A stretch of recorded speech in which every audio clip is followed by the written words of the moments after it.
अस्सलामुअलैकुम। उम्मीद है आप तमाम स्टूडेंट्स खैर आफियत से होंगे और आपको मेरी आवाज़ क्लियरली आ रही होगी। मैं मोहम्मद साजिद आपका ट्रेनर आपको इस ऑनलाइन कोर्स क्रिएटिव डिज़ाइनिंग में वेलकम करता हूं, जो कि ग्राफिक्स डिज़ाइनिंग के हवाले से है। So you will learn complete graphics designing from basic to advance with live projects on the way. इस कोर्स में आप logos, flexes, brochures, cards, banners, social media posts और वेब डिज़ाइनिंग प्रैक्टिकली सीख पाएंगे।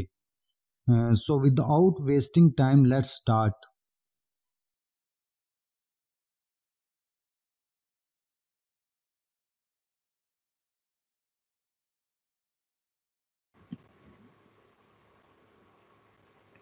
अच्छा जी स्टूडेंट, मैंने आपको अपनी कोरोड्रा की स्क्रीन डिस्प्ले करवाई हुई है।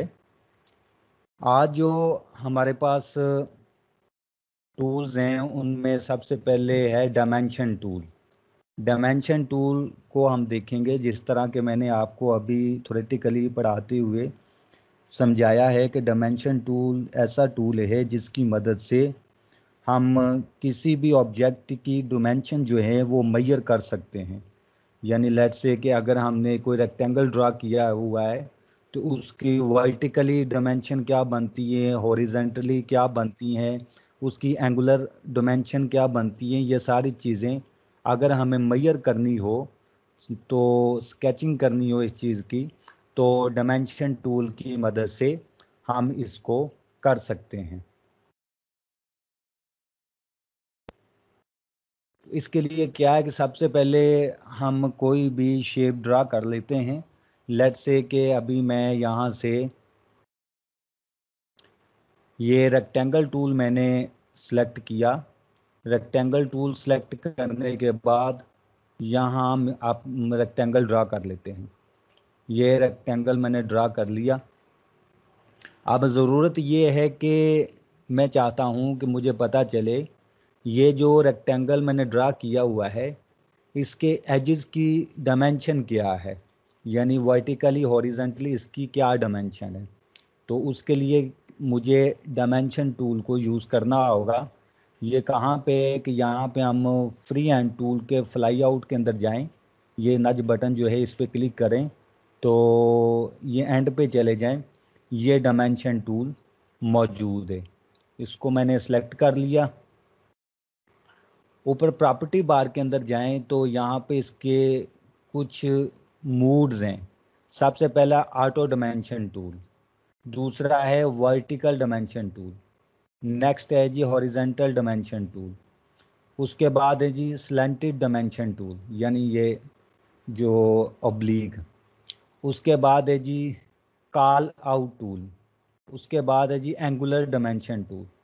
तो इनको वन बाय वन हम देख लेते हैं। आगे जो डायमेंशन स्टाइल क्या होगा, तो फ्रैक्शनल होगा, डेसिमल होगा, तो इसको हम ऐसे रहने देते हैं।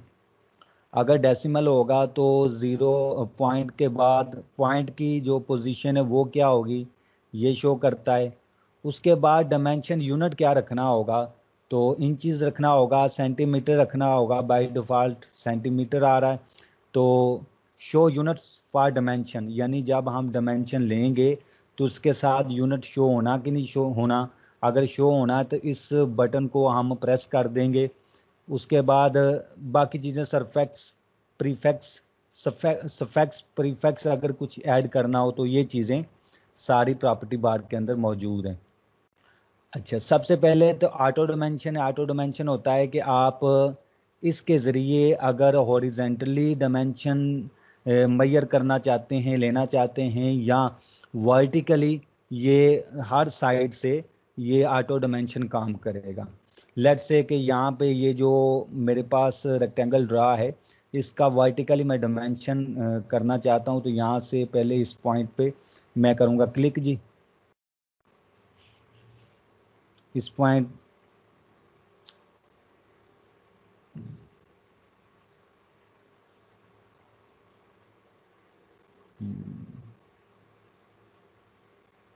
चाहिए इसके इस पॉइंट में मैंने क्लिक किया और क्लिक करता हुआ ड्रैग करता हुआ दूसरे पॉइंट पे आके इसको छोड़ा, दूसरे पॉइंट पे आके क्लिक किया और बाहर की तरफ मैंने इसको ड्रैग कर लिया। जब बाहर की तरफ ड्रैग कर लिया तो जिस पॉइंट पे जाके मैं इसकी डायमेंशन डिस्प्ले करवाना चाहता हूँ वहाँ पे फिर दोबारा से मैंने क्लिक कर दिया तो आप देखेंगे कि ये जो है मेरी इसकी डायमेंशन आ गई 11.75 सेंटीमीटर डिस्प्ले हो गया, यानी इसकी डायमेंशन ये है। ठीक है ना। नेक्स्ट अगर हमने हॉरिजेंटली इसको करना हो तो ये इसी पॉइंट पे इसी कॉर्नर पे मैं करूँगा क्लिक जी, और ये जस्ट क्लिक किया मैंने, दूसरे पॉइंट पे आके दोबारा मैं क्लिक करूँगा और इसको बाहर की तरफ मैं ड्रैग करूँगा और जहाँ पे मैं इसकी डायमेंशन डिस्प्ले करवाना चाहता हूँ वहाँ पे आके मैं इसको क्लिक कर दूँगा दोबारा, तो आप देखेंगे यहाँ पे इसकी डायमेंशन शो हो गई। ठीक है ना। इसी तरह से ये मैंने ऑब्लिक की सूरत में इसकी डायमेंशन लेनी हो, यानी इस कॉर्नर पे मैं क्लिक करूँगा और अच्छा ये जो है ये ऑटो ऑब्लिक नहीं कर रहा, इसके लिए मुझे नेक्स्ट ऑब्लिक वाला जो है स्लांटेड डायमेंशन टूल लेना होगा। अच्छा ये दोनों डायमेंशन मैंने ली हैं सबसे पहले जो ऑटो डायमेंशन टूल से। नेक्स्ट है वर्टिकल डायमेंशन टूल, ये सिर्फ वर्टिकली मेजर करेगा। नेक्स्ट है हॉरिजेंटल डायमेंशन टूल, ये सिर्फ हॉरिजेंटली मेजर करेगा। नेक्स्ट है स्लैंटेड डायमेंशन टूल, ये स्लैंटेडली इसको मेजर करेगा। लेट्स से कि ये इस कॉर्नर से लेके अभी मैंने स्लैंटेड डायमेंशन टूल जो है वो सिलेक्ट किया हुआ है और मैं इस कॉर्नर से इसको करता हूँ क्लिक और फिर इस कॉर्नर पे आके दोबारा क्लिक करके बाहर की तरफ ड्रैग करता हूँ तो आप देखेंगे कि ये स्लैंटेड डायमेंशन टूल इस अंदाज में डायमेंशन ले लेता है। ठीक है ना। तो इस तरह से हम अपने ऑब्जेक्ट्स की डायमेंशन जो है वो मेजर कर सकते हैं। इसको मैं ज़रा ये रेक्टेंगल जो ड्रा किया था इसकी लाइन जो है वो मैं थिक कर लेता हूँ, विड्थ बढ़ा लेता हूँ यहाँ से ताकि ये वाज़ेह नज़र आए। अच्छा जी, उसके बाद जो है वो हमारे पास कॉल आउट टूल, उसको देखते हैं। एंगुलर डायमेंशन टूल, ये एंगल को मेजर करेगा कि कौन सा एंगल बनता है, यानी इस कॉर्नर पे कौन सा एंगल है। मैं यहाँ पे करता हूँ क्लिक, क्लिक करके ये ऊपर की तरफ इसका मैं एंगल मैंने करना है मेजर, तो दोबारा यहाँ पे क्लिक करके इसको ड्रैग करता हूँ नीचे की तरफ यहाँ पे, तो आप देखेंगे कि ये इसका एंगल 90 डिग्री जो है वो इसने शो कर दिया है कि 90 डिग्री ये इसका एंगल है। ठीक है। तो ये इस तरह से डायमेंशन टूल को हम यूज़ कर सकते हैं। किसी भी शेप जो हम शेप ड्रा करेंगे उस शेप पे हम उनकी डायमेंशन जो है वो ले सकते हैं।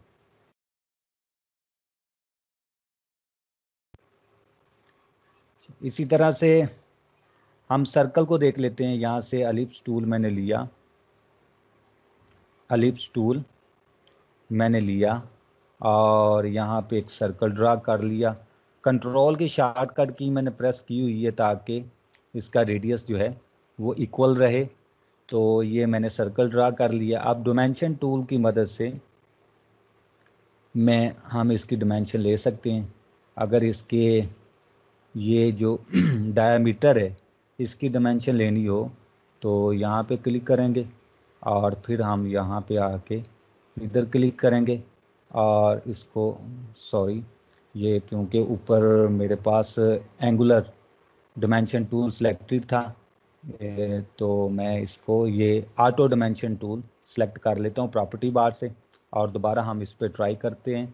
ये मैंने यहाँ पे क्लिक किया और फिर नीचे आके इस पॉइंट पे क्लिक किया और बाहर की तरफ हम इसको ड्रैग करते हैं तो यहाँ पे इसका जो डाया है उसकी डायमेंशन यहाँ पे शो कर दी है।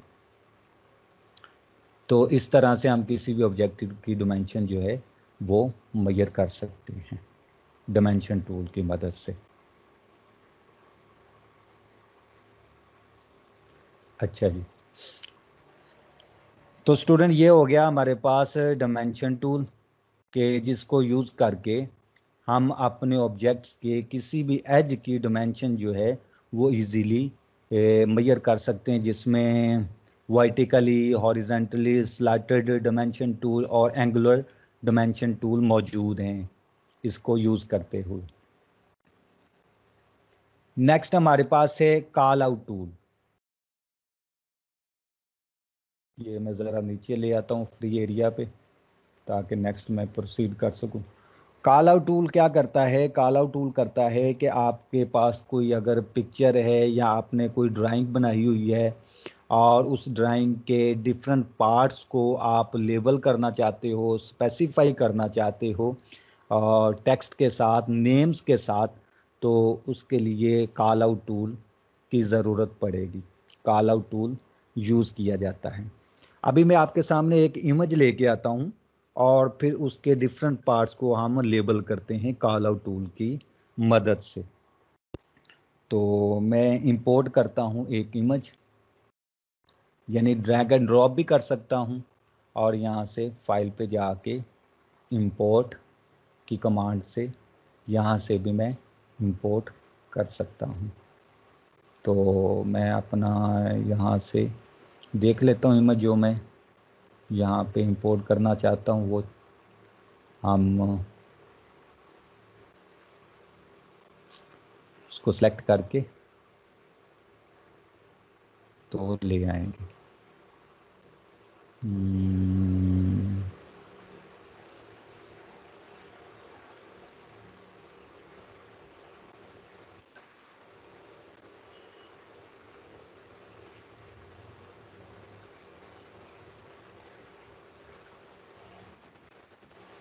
ये जी, ये वाला इमेज हम इंपोर्ट कर लेते हैं। यहाँ पे जहाँ तक मैं ड्रैग करूँगा वहाँ पे मेरा इमेज जो है वो डिस्प्ले हो जाएगा। अच्छा, ये डिफरेंट कंप्यूटर के पार्ट्स आपको नज़र आ रहे होंगे जो इमेज मैंने अभी इंपोर्ट किया है, और इन डिफरेंट पार्ट्स को हम कॉल आउट टूल की मदद से लेबल करेंगे, इनके नेम्स जो हैं वो स्पेसिफाई करेंगे।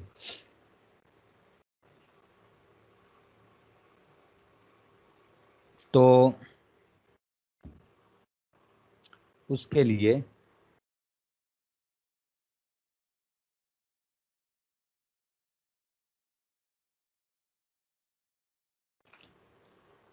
उसी तरह से डायमेंशन टूल पे जाते हैं। डायमेंशन टूल पे जाने के बाद प्रॉपर्टी बार के अंदर ये कॉल आउट टूल मौजूद है, इसको मैं कर लेता हूँ सेलेक्ट।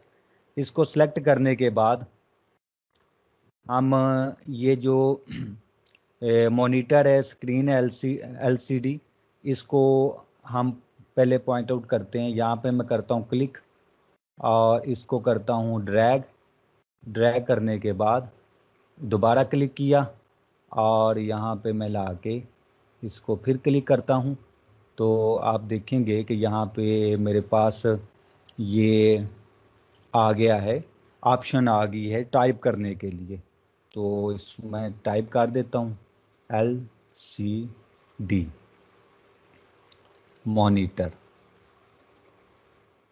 अच्छा, अगर इसका टेक्स्ट जो है इसको मज़ीद आपने फॉर्मेटिंग करनी हो तो इसको सिलेक्ट करके तो यहाँ से हम इसका फ़ॉन्ट स्टाइल भी चेंज कर सकते हैं और फ़ॉन्ट साइज़ भी चेंज कर सकते हैं। ठीक है, तो ये हो गया हमारा। अब मज़ीद हमने करना हो तो उसी तरह से ये इसको करते हैं। यहाँ से मैं ड्रैग करता हूँ, यहाँ पे क्लिक करके फिर इधर तो इसको लेबल कर देते नेम से CPU। इसी तरह से इसको करते हैं हम। यहाँ पे क्लिक करके ड्रैग करता हूँ और उसके बाद यहाँ क्लिक करके नेक्स्ट इसका सेगमेंट स्टार्ट हो जाएगा इस लाइन का। तो अगर स्ट्रेट लाइन रखनी हो तो कंट्रोल की प्रेस करनी होगी, तो बिल्कुल स्ट्रेट लाइन लगेगी। तो यहाँ पे मदरबोर्ड, इसी तरह से अगर इसको करना हो, इस पर क्लिक किया यहाँ पे और ये स्ट्रेट लाइन, इसके कीबोर्ड और इस तरह से ये यहाँ पे क्लिक किया इधर, और ये 2 सेगमेंट्स के अंदर लाइन लगती है। रैम इसी तरह से यहाँ पे क्लिक किया इधर और यहाँ पे माउस। तो स्टूडेंट्स इस तरह से हम जो भी हमारा डिज़ाइन हो, जो भी हमारे पास इमेज हो, बिट मैप, उसके डिफरेंट पार्ट्स को हाईलाइट करना हो, पॉइंट आउट करना हो, तो इस तरह कॉल आउट टूल की मदद से हम इनको इजीली लेबल कर सकते हैं। और ये डायमेंशन टूल के अंदर ही ऊपर प्रॉपर्टी बार के अंदर जाके हम इसको चूज़ करेंगे।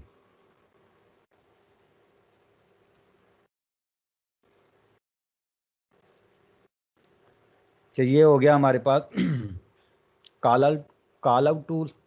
उसके बाद नेक्स्ट हमने करना है आज का हमारे लेसन के अंदर interactive connector tool. Interactive connector tool, जैसा कि पहले मैंने आपको बताया कि इंटरेक्टिव कनेक्टर टूल क्या करता है कि 2 शेप्स को आपस में कनेक्ट कर देता है। 2 शेप्स को आपस में कनेक्ट करने के लिए इंटरेक्टिव कनेक्टर टूल यूज़ किया जाता है। लेट्स से कि मैं अभी 2 शेप्स ड्रा कर लेता हूँ। ये मैंने यहाँ पे रेक्टेंगल ड्रा कर लिया है और इसी तरह से एक और रेक्टेंगल मैं इधर ड्रा कर लेता हूँ। ये 2 शेप्स मैंने ड्रा कर ली हैं। अब इनको आपस में कनेक्ट कर लेते हैं हम। पहले तो ये कि इसकी मैं जो लाइंस हैं, आउटलाइन की विड्थ मैं इंक्रीज़ कर लेता हूँ। ये कर ली मैंने 4 पॉइंट। इसी तरह से पिक टूल की मदद से इसकी भी हम विड्थ इंक्रीज़ कर लेते हैं लाइंस की। अच्छा, अब इंटरेक्टिव कनेक्टेड टूल की मदद से हम इनको आपस में कनेक्ट करेंगे। तो यहाँ पे हम नीचे आ जाएं, फ्री हैंड टूल के फ्लाई आउट के अंदर अगर जाएं तो ये यहाँ पे इंटरेक्टिव कनेक्टेड टूल मौजूद है। हम इसको सिलेक्ट कर लेते हैं।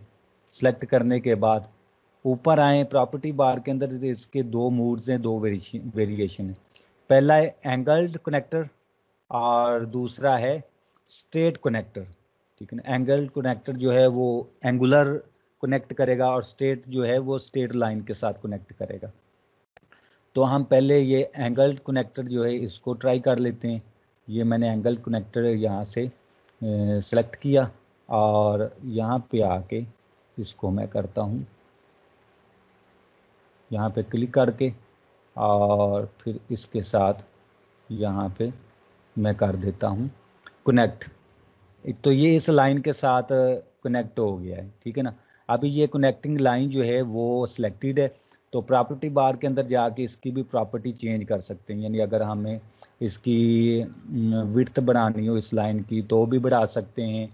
डिफरेंट स्टाइल्स के अंदर इसको चेंज करना हो तो भी कर सकते हैं। जैसे मैं अभी इसकी विड्थ 4 पॉइंट ही कर लेता हूँ और यहाँ से कोई भी स्टाइल चेंज करूँगा तो वो स्टाइल इस पर इम्प्लीमेंट हो जाएगा। अच्छा, ये एंगल्ड कनेक्टर टूल की मदद से हमने इसको किया है। तो इसमें यह है कि अगर हम इस एक जब हम कनेक्ट कर लेते हैं किसी एक ऑब्जेक्ट को हम मूव करेंगे तो आप देखेंगे कि ये लाइन भी साथ साथ कनेक्टेड ही रहेगी, टाई अप ही रहेगी। जैसे ये मैं ऑब्जेक्ट्स को मूव कर रहा हूँ, लेकिन इसके बावजूद ये आपस में कनेक्टेड ही हैं। ठीक है, तो ये था एंगल कनेक्टेड टूल की मदद से। हम मज़ीद इस पे प्रैक्टिस कर लेते हैं। ये मैं ड्रा करता हूँ एक सर्कल जी, एलिप्स टूल लेके ये सर्कल ड्रा कर लिया, एक और सर्कल मैं ड्रा कर लेता हूँ, ये 2 सर्कल ड्रा कर लिए।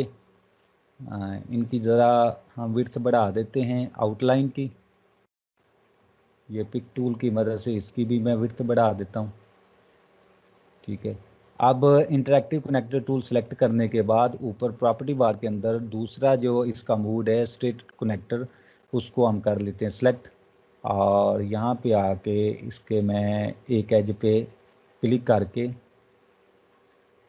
इसको ड्रैग करके दूसरे एज की तरफ ले जाता हूँ, तो आप देखेंगे कि ये स्ट्रेट लाइन के साथ आपस में कनेक्ट हो गया। ठीक है ना, दूसरा एंगुलर जो था तो वो उसके अंदर एंगल आ जाता था और ये स्ट्रेट लाइन के साथ इसके साथ कनेक्ट हो गया। अगर मैं इसको मूव करूं किसी एक को तो जो है वो कनेक्टिंग लाइन जो है वो साथ साथ टाई अप रहेगी, वो सेपरेट नहीं होगी। ठीक है, जैसे ये अभी मैं मूव कर रहा हूँ तो आप देख रहे हैं कि ये लाइन जो इनको आपस में कनेक्ट कर रही है वो साथ साथ ही मौजूद है।